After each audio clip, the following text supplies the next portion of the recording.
most parents can't believe that their kids will be out of school by the end of the month. Yes, that's so true. Before that happens, Kathryn Thalken with Thrive and Shine Co. says parents need to press the reset button, and she's here to share more. Hi, Kathryn. Hello. All right, so parents are going to be so busy taking care of their kids. Why is it important that we take a little bit of time to do a little reset? Well, we've had a lot going on, Yes. right? Winter has happened. We've now had the lovely spring come in.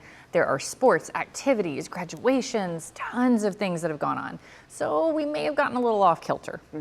All right, so how do we know, what signs should we look for that will help us remind us ourselves that we do need a little reset? Well, first and foremost, are we surviving or are we thriving, right? Do we feel like we've lost a little bit of a connection with our kiddos?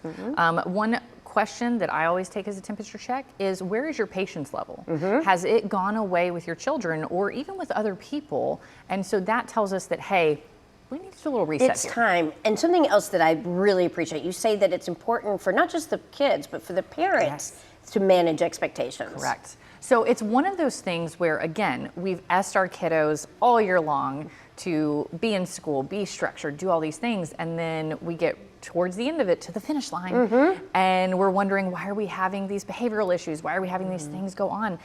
And we have to manage those expectations of, okay, let me think about what they've been dealing with, and then also, what have I been dealing with? I'm human too. That's exactly right. And realistic boundaries are very important. Yes, they are.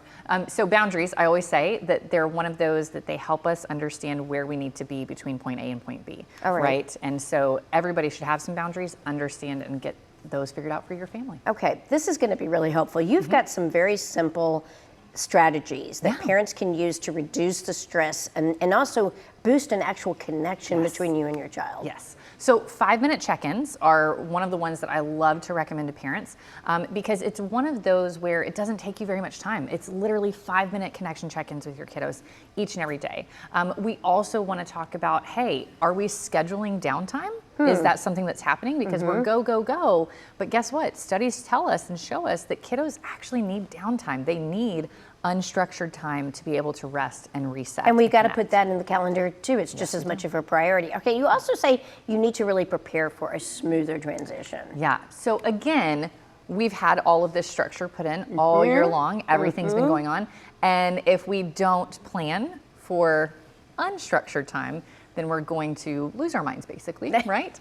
And so we want to make sure that we plan for a more flexible schedule because summer is not going to be as structured as the school year is. And so we have to plan for that. All right, so how often should we be doing this kind of reset? So really anytime that you start to feel like, okay, we've had a lot going on, I feel my patience level is kind of waning, I feel like I'm surviving, not thriving, I feel like the connection's a little off, reset. Reset. It's right? time to reset. Where can people find you? They can find me at thriveshineco.com or 817-415-0908. All right. Well, thank you so much. Thank you.